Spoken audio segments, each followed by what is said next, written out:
15h30, dimanche 11 février 1990, au péril de sa vie, un marin solitaire tente au milieu de la Manche déchaînée de rallier Londres avec son voilier de 18 mètres.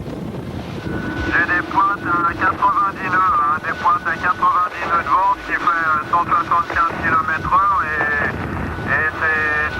on peut plus tenir debout, c'est la fin du monde. Retour en arrière, mars 89 dans la baie de San Francisco, c'est l'arrivée triomphale de ce même trimaran, déjà aux couleurs des Lévires. Ce jour-là, Philippe Monet, 30 ans, établissait en 89 jours le record en solitaire entre New York et San Francisco.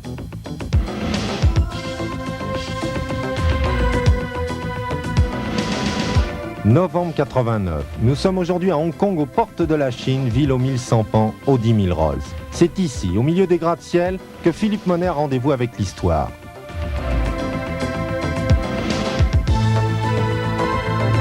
L'histoire du capitaine Richard Robinson, qui un beau jour de juillet 1869 appareilla de Hong Kong avec son 3-mâts, un clipper de 60 mètres de long. À l'intérieur des cales de Sir Lancelot, une précieuse cargaison de thé. Robinson parcourut les 13 500 milles, séparant Hong Kong de Londres en 89 jours. Depuis 120 ans, aucun marin n'a établi une meilleure moyenne entre cette colonie britannique et la vieille Angleterre. Depuis 120 ans, cette plaque perpétue le souvenir de ces clippers à jamais disparus. Philippe Monet est bien décidé à inscrire son nom sur ce bout de cuivre au-dessus de celui de Richard Robinson. Ce canon est le symbole de la route du thé, c'est lui qui donnait le départ des clippers. Hong Kong, métropole pleine de contrastes où se côtoient l'architecture la plus moderne et la misère de ceux que tout le monde veut oublier.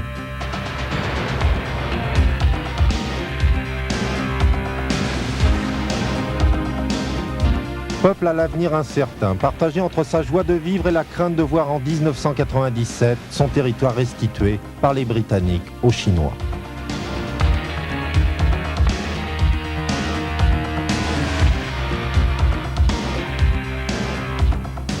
Philippe Monet ne visitera que trop peu la ville, car il lui faut rejoindre Elévire et peaufiner les derniers préparatifs.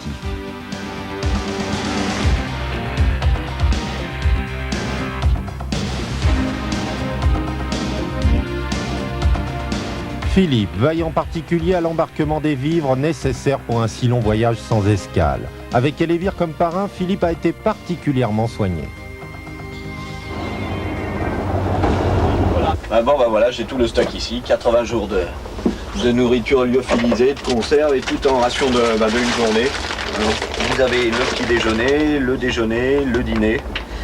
Et je sais que quand j'ai mangé tout ça en une journée, j'ai le nombre de vitamines et de calories nécessaires. Sans prendre de pilules à côté, pour compenser.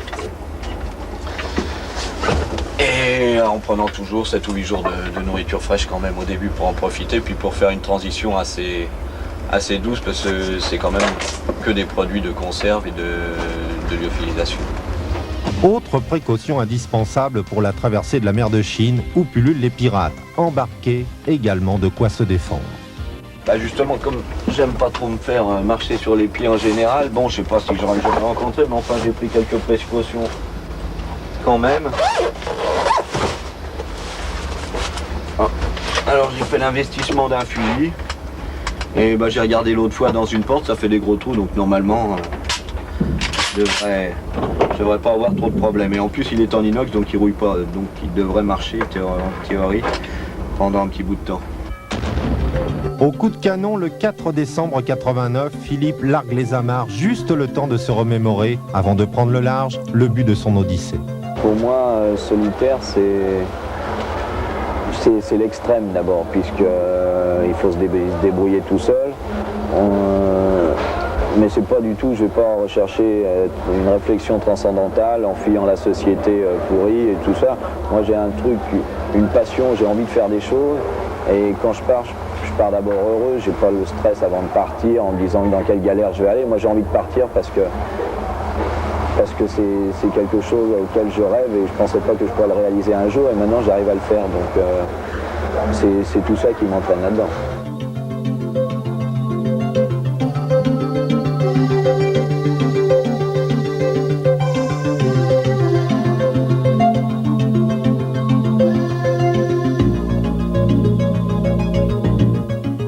Dernier salut aux amis venus de France l'encourager et Monet fait route vers le port de Fushou pour couper la ligne de départ.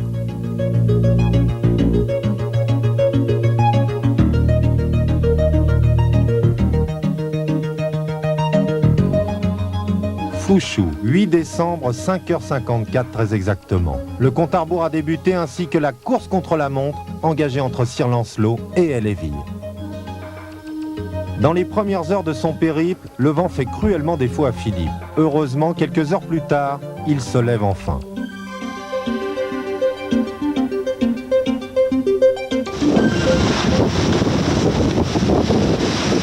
En moins de 8 jours, Philippe traverse la mer de Chine et atteint le détroit de la Sonde après avoir risqué par 2 fois de chavirer dans une mer particulièrement mauvaise.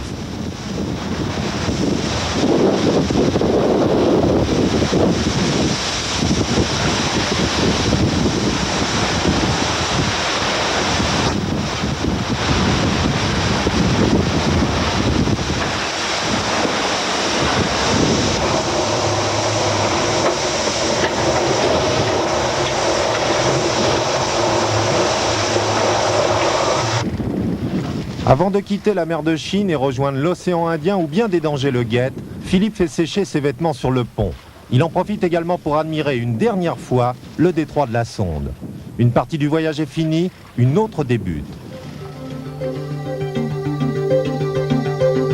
Sans vouloir t'arracher à tes rêveries, Philippe, n'avais-tu pas une voile de déchirée par la tempête à recoudre ?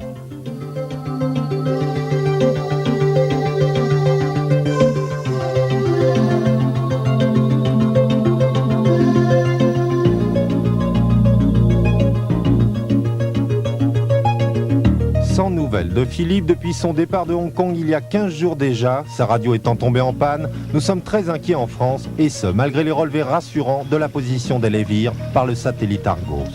Après tout, on ne sait jamais, Philippe a pu se faire pirater et son voilier remorqué. Enfin, le 20 décembre, c'est la délivrance.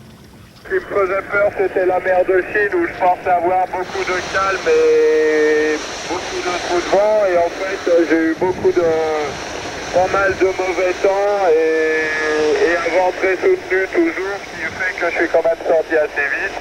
Et jusqu'au détroit de la Sonde, j'ai eu du vent tout le temps, ce qui fait que j'ai fait une moyenne de 10 nœuds dans l'océan, dans la mer de Chine.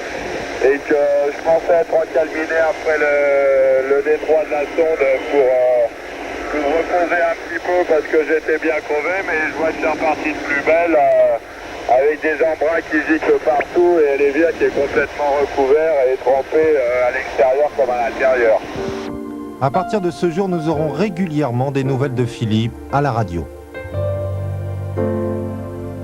Avec la lisée de sud-est accompagnée des poissons volants, normalement je devrais tenir ça jusqu'à une bonne moitié de l'océan Indien, une bonne moitié, et puis jusqu'à la longitude au moins de l'île de la Réunion, à vous. Lors de ses contacts, Philippe nous décrit avec admiration les endroits idylliques qu'il croise sur sa route. Les îles cernées d'une eau claire et cristalline, les plages de sable fin, à la végétation luxuriante.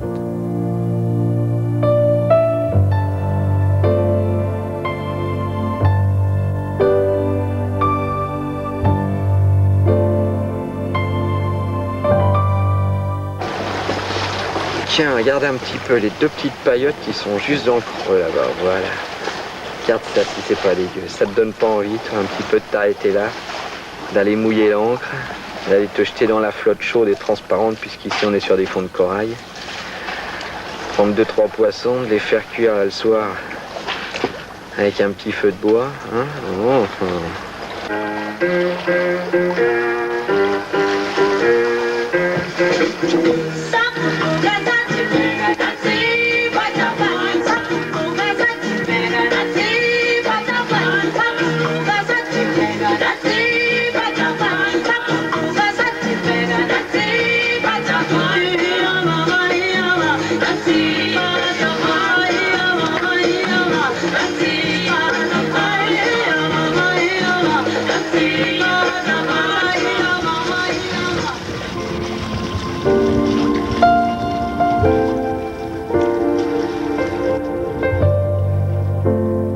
Non, ce n'est pas possible. Ces endroits-là n'existent que dans les romans de Jules Verne.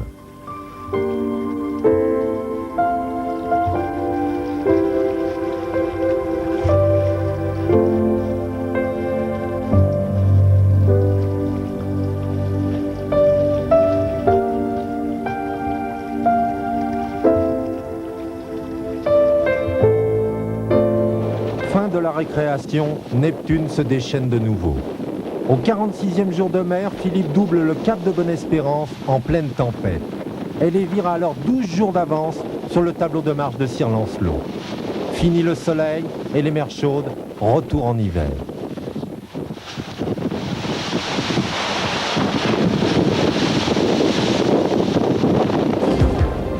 Philippe serre les dents et atteint la Manche après avoir souffert durant la remontée le long des côtes africaines.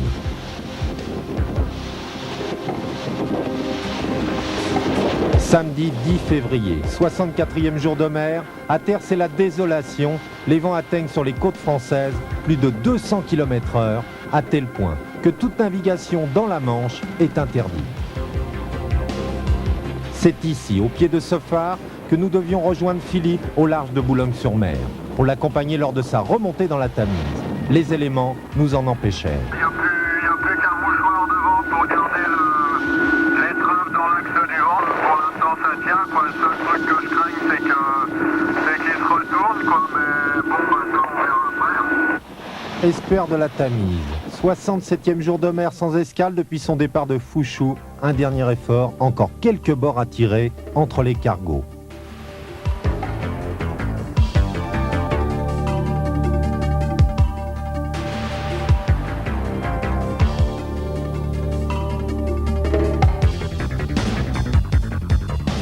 C'est ensuite le passage de l'écluse de Greenwich, rendu difficile par les courants.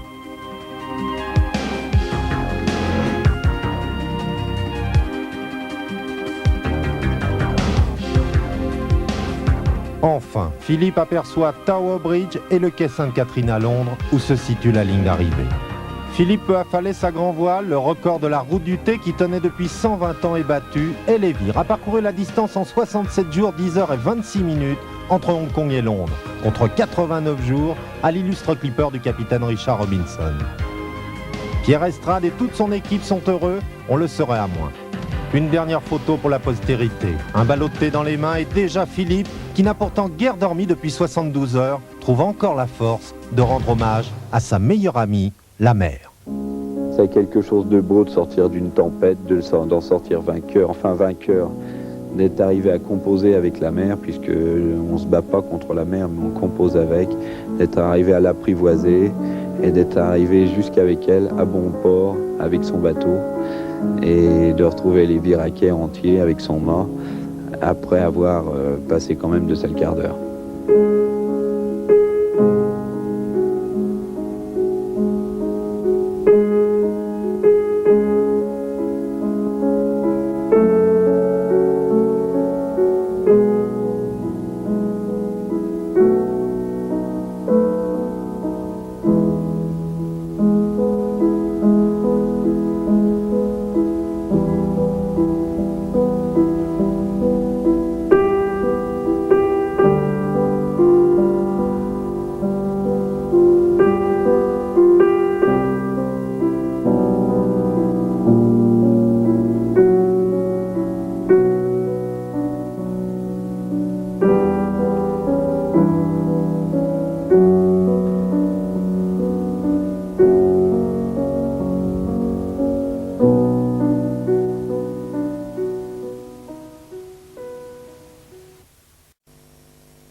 Le 10 décembre à Brest, c'était le départ d'une grande aventure, des horizons inconnus, nouveaux.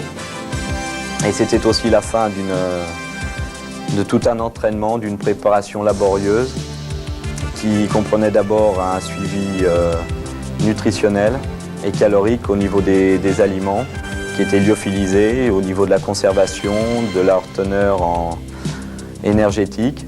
Et puis il y avait aussi un entraînement physique intense au niveau de la résistance aux efforts, au niveau du tonus, au niveau musculaire sur 4 mois sans interruption. Il y a eu aussi un suivi au niveau des blessures qui peuvent arriver à bord avec le SAMU de Dijon avec lequel j'étais en rapport si je voulais 24 heures sur 24. J'avais un numéro de téléphone prioritaire et tout ça, ça a duré 1 an et demi en même temps qu'une préparation du bateau très laborieuse, des entraînements en mer, des chantiers et de tout ce qui s'ensuit d'une préparation pour un record du tour du monde en solitaire sans escale.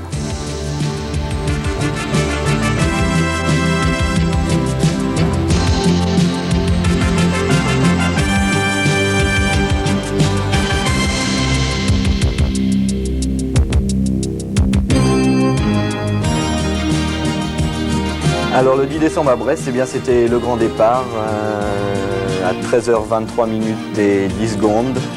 Un temps très précis de départ, le chronomètre qui se mettait en route pour une grande boucle. Et c'était dans le goulet de Brest, entre le phare du Petit Minou et les Fillettes, que Critère Brut de Brut et moi sommes partis, avons quitté les amis, avons quitté tout ce monde dans lequel en fait je vis depuis 28 ans et devant moi s'ouvrait un record à battre de 169 jours détenu de cola.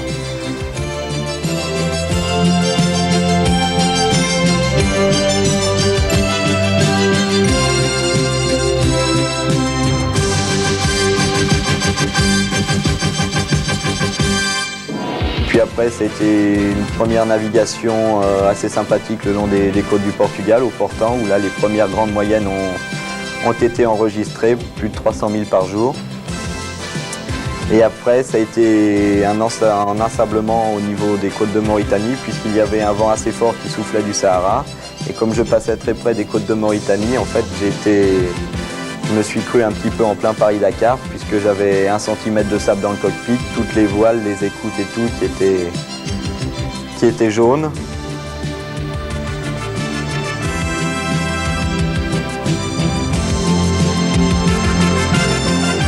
Par la suite, dès que j'ai passé la latitude de Dakar, plus de vent, ça a été l'approche de l'équateur, et c'est juste après Noël que j'ai pu le franchir pour la première fois. Alors là, ça a été la grande fête à bord, puisque c'était justement entre Noël et le jour de l'an. Et c'est là aussi où j'ai eu les premiers embêtements, que l'étai a cassé et qu'il a fallu à ce moment-là faire une escale à Cape Town. C'est la raison pour laquelle j'ai été obligé de rentrer dans l'anticyclone que j'évitais soigneusement à ce moment-là pour ne pas rencontrer de vent contraire, de vent faible, et j'ai dû rentrer dedans et pour arriver et me faire cueillir la veille de l'arrêt technique à Cape Town par une grosse dépression avec des vents contraires dans laquelle Critère a pas mal souffert. Ça a fait aussi 2 jours d'arrêt au Cap de Bonne-Espérance.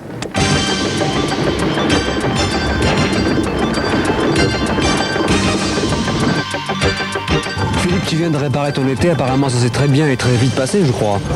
Bah oui, parce que là j'ai toute la bande de techniciens là qui est arrivée de France, là, qui sont 3 qui ont apporté d'abord le matériel, et toutes les pièces ont été à la bonne dimension, ce qui est quand même un peu un coup de chance, mais avec toutes les pièces prototypes, souvent on a des petits problèmes, même d'axes qui sont pas du bon diamètre ou qui sont trop courts, qui sont trop... Là apparemment tout s'est bien passé, donc je pense repartir le plus vite possible.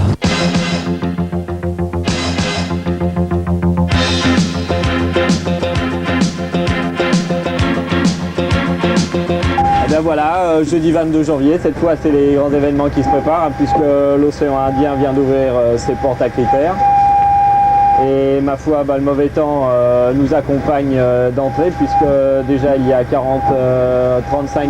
nœuds portant en rafale dehors, et que le froid commence à se faire sentir un petit peu. La transition a été très rapide entre l'Atlantique Sud et l'océan Indien, puisqu'en fait jusqu'à Cape Town j'ai eu une chaleur quand même assez élevée. Et après c'était la rentrée dans le Pacifique, et là on attaquait les 50e rugissants toujours, en passant près de l'île Auckland au sud de la Nouvelle-Zélande. Et après, juste après la Nouvelle-Zélande, ça a été la meilleure moyenne de 371 000 et qui est une moyenne de 15 nœuds 7 journalières en 24 heures. Et là, c'est à ce moment-là que j'ai commencé à avoir des problèmes avec ma balise Argos. Mais enfin, ça, je ne le savais pas puisque la balise Argos, en fait, donne les positions seulement en France et moi, je ne peux pas les connaître, sauf si je téléphone en France pour les avoir. Et puis des problèmes de radio aussi, puisque j'arrivais plus à relier Saint-Lys Radio en France, donc je ne pouvais pas émettre. Et puis là, bon, il y a eu tout un tas de problèmes avant l'approche du Horn, et puis le Cap Horn, donc qui s'est passé le 10 mars 1987 à 0h GMT. Mais enfin bon, on est arrivé à s'en sortir, et puis là, bon, là, ça commence à aller un petit peu mieux. On se retrouvait par le travers de Buenos Aires, de Mar del Plata, de Rio de Janeiro.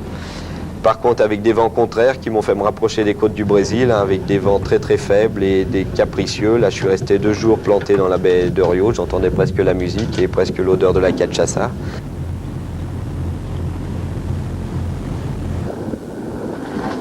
Et puis après, une remontée, la traversée du Poteau Noir, avec des averses diluviennes, des vents très capricieux, forts, plus de vent, enfin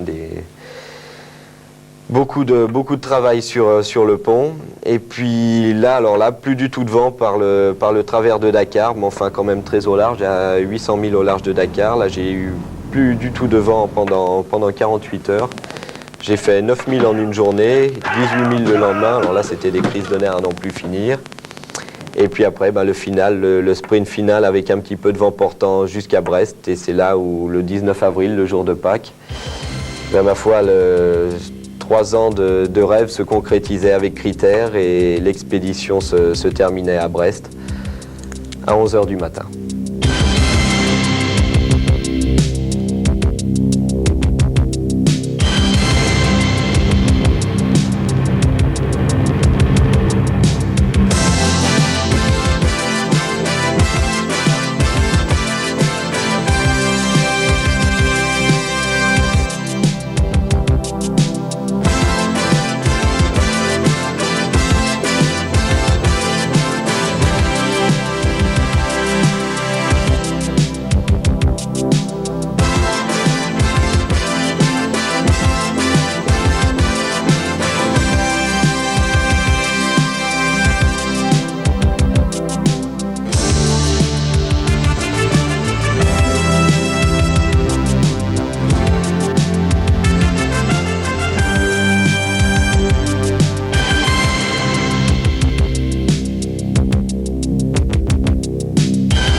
C'est une réussite à la hauteur de ce que tu espérais?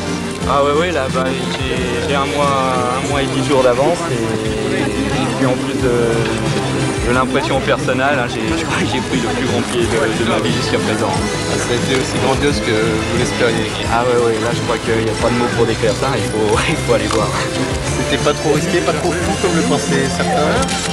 Bon, je sais pas, chacun pense ce qu'il veut, mais moi ça m'a vraiment plu, et même si je suis un peu fou, ma foi, je suis prêt à commencer.